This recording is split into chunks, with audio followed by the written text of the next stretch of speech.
check, check.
Okay, welcome aboard Qatar Airways flight level. Qatar Airways flight number 1022. This is going to be from Doha to Dubai.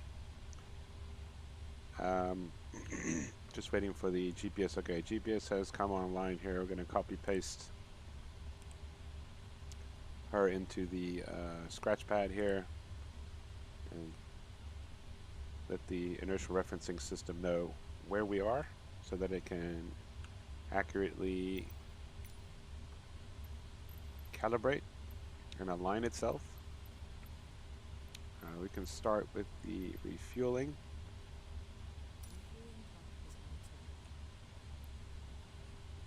I think I'm missing anything. What's the temperature like in here?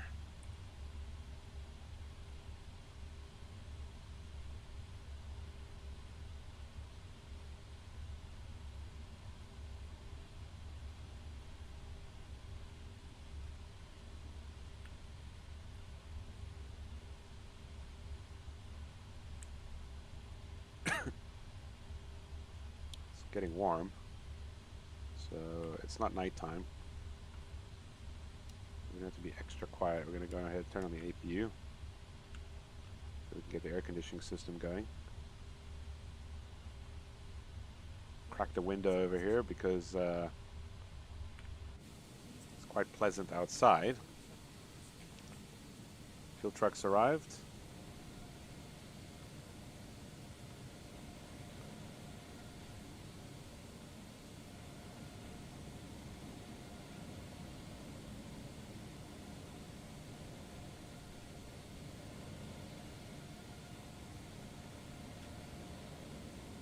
I see another aircraft taxiing behind the fuel truck. Oh, there's a couple of them. A Qatar cargo. I think I saw an Emirates tail behind it.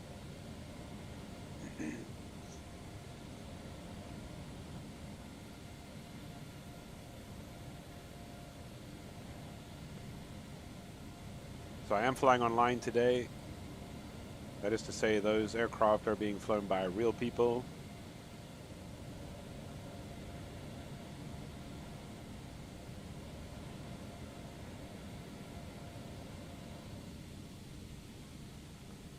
It's a pity the color of this aircraft is a bit washed out in the sun, because if we go on the other side, you can see the paint scheme more accurately resembles what it should look like in real life. Got ground power connected to the aircraft.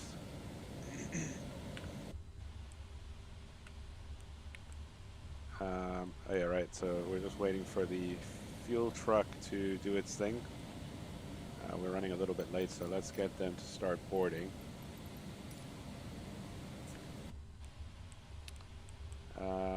Right. Let's get the flight plan going here.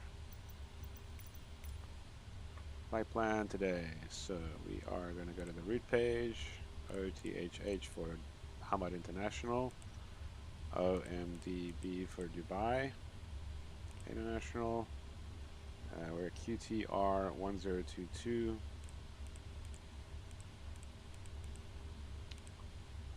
Could request from the ACAR system the flight plan, but it's not a terribly long flight plan, so we'll just enter it manually.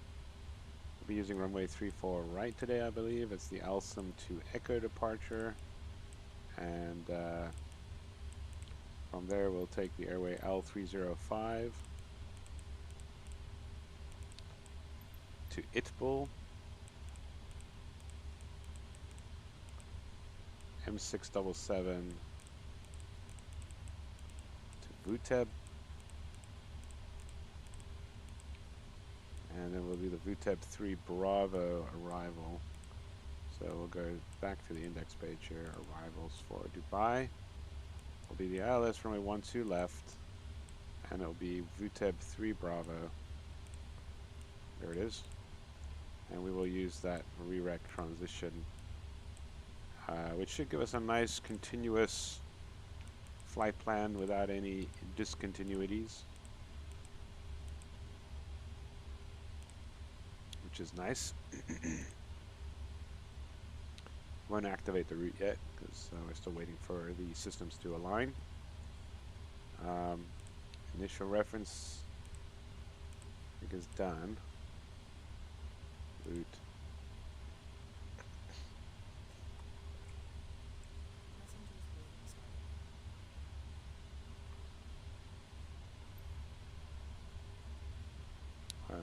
Oh, how the hell do I get rid of this thing again? This is a nice little hack to get the... How do I get this thing away again?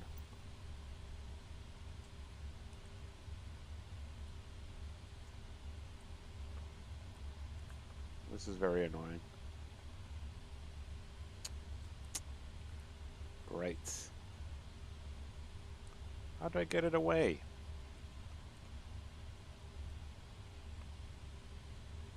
Ah, okay. I forgot about that. You can actually call up the flight plan here and fill in everything you need to fill in. I might as well use it.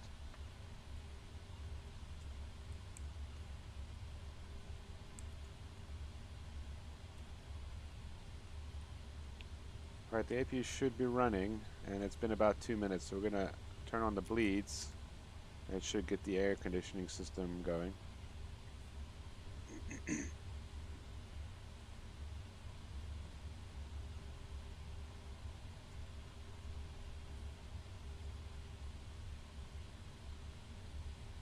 Up, and we have, you can hear the air conditioning kicking in as well. Alright, so we're going to go ahead and activate the routing. Execute. If you so choose, you can review the routing step by step here, literally.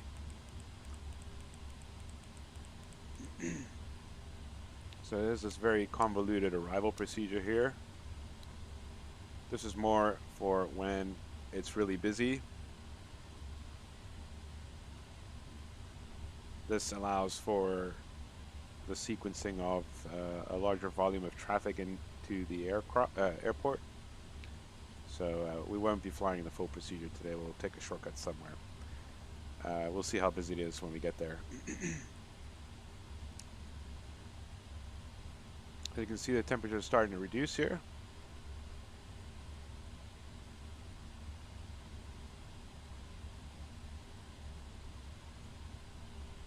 Let's grab the latest weather information. Excuse me.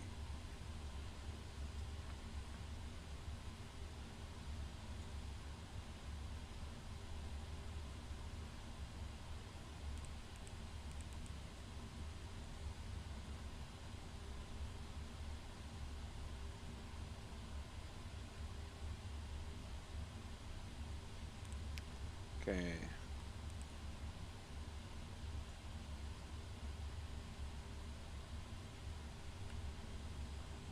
I'm going to just double check to make sure that the aircraft's configured according to our flight plan here. So zero fuel weight is 2081, which it is. And the amount of fuel we should have on board, I don't know, I think they're still busy refueling. Maybe they're not. No, they're not. They're gone. So the refueling is done.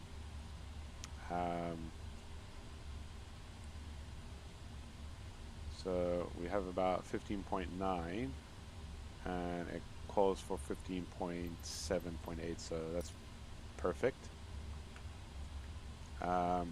Yeah, so we might as well bring up our little flight plan here. Go to the weights page. And we'll see 0 fuel weights 2081.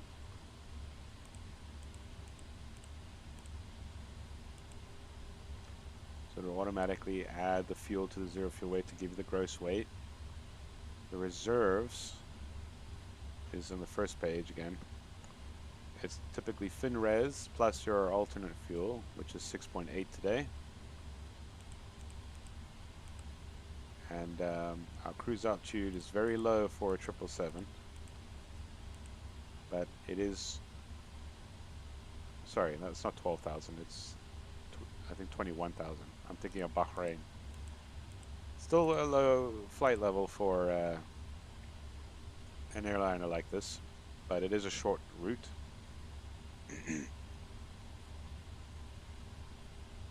With a high volume of passengers. Cost index is also on the first page. 120. So it looks like everything is there. It's filled in. Right, we'll say that the load sheet has been finalized, so we're not gonna wait for all the passengers to board, because we'll say that everything has been calculated. So we're taking over 3-4 right today. Optimum, I mean, it's generally going to be 5. It's a long runway, and we're going to be lighter than normal. Optimum we'll take for the rating. Anti-icing will be off. The weight we will import from the sim, and the air conditioning will be auto. Import the weather and calculate. So we'll be using a D rate of 2 with a selected temperature of 45. The D rate of 2, 45 selected temperature. We'll do climb 1, profile 1. Flaps 5. CG of 33.4 will make it.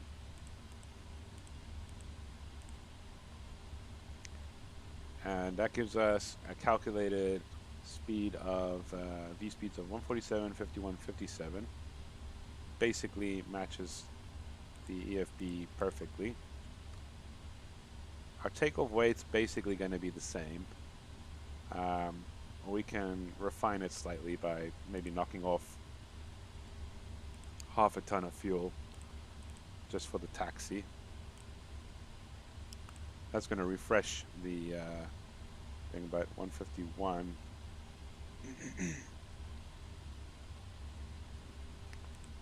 makes us a little bit lighter, but the speeds are pretty much the same.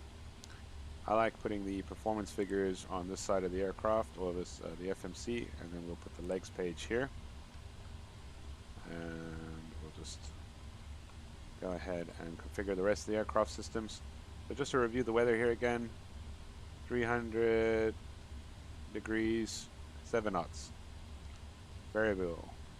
Visibility is good. There's some clouds at 4,500. Temperature is a pleasant 25. Dew point 13. QNH 1017. And that is pretty much it. So we're going to go ahead. The initial climb is normally like 4,000. But if there's no air traffic control online, we're going to just go straight to, I believe it's 21,000. I should probably just double check that.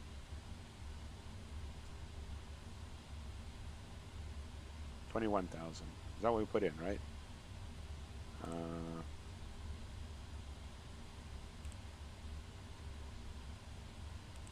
Yeah, 21,000. Okay. So yeah, we'll go straight to 21,000, which means that we're going to have to remove some of the restrictions. This is going to want us to stay below 4,000. I hate the delay on these keys sometimes. Clear, clear. Oh, sorry, it's not Airbus, it's Boeing. Has a delete key. Remove that restriction. We have to be above 2,500 by this point, that's fine. And we have to be level at 21 max, which is fine because, I mean, that's our cruise level. I think just to avoid any confusion, we're just going to remove that. It's going to be 21 anyways, as you should see. Yeah. So that's fine. We'll only be exceeding the 4,000 foot restriction. Unless there's air traffic control online, which there is not. Did I not switch off my transponder? I hate how that's defaulted to on. Alright, let's check our radios here. Check, check. Check, check. Okay, that's working. We're going to go 122.8 because there's no one online from air traffic control side. 1215.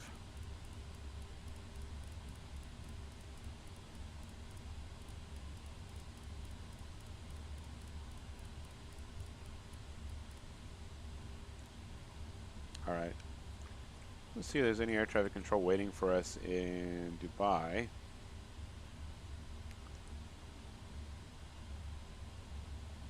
Not at the moment. I don't know if you guys can hear the air traffic control being patched through to the stream here, but if there's air traffic control online, I'll see if I can make sure that the comms are coming through the recording. I'll go back to map view here. So yeah, continuing on with the autopilot, 21,000 feet. The runway heading is 336.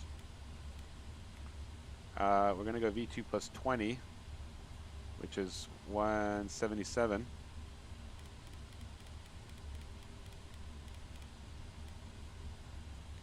So that's set up.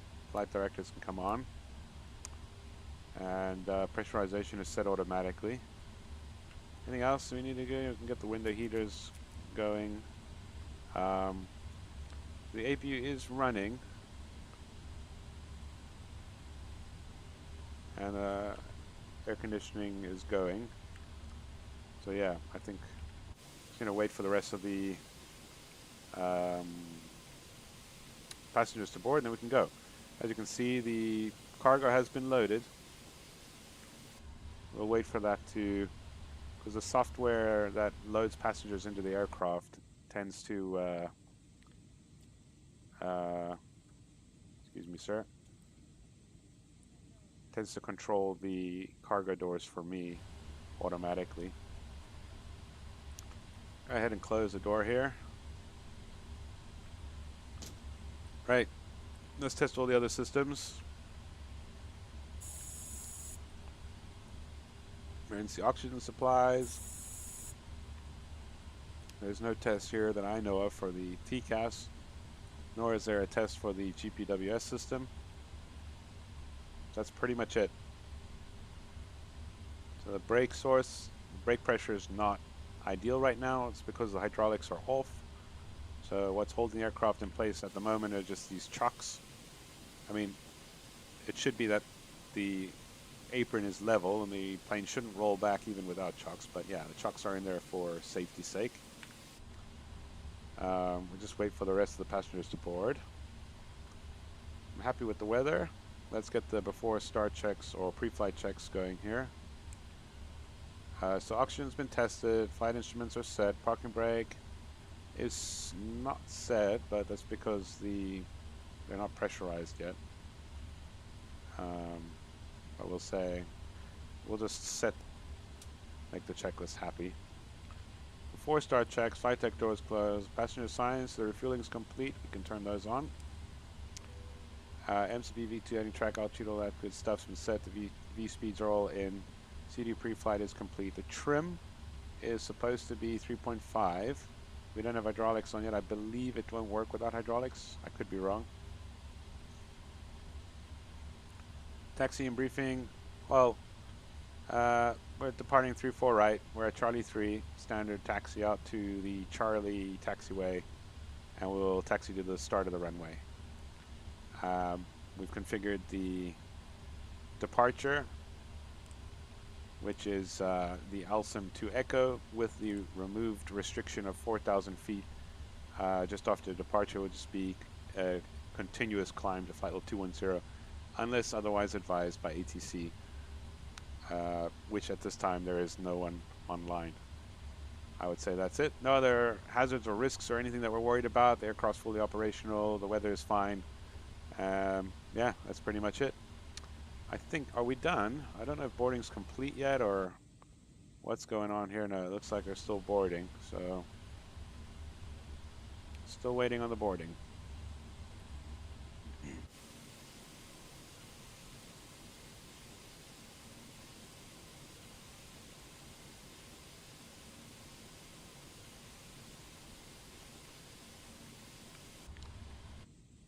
So as you can see, currently our flight controls are all drooped, and even if I move my flight controls in real life, they're not, the actual control surfaces are not responding.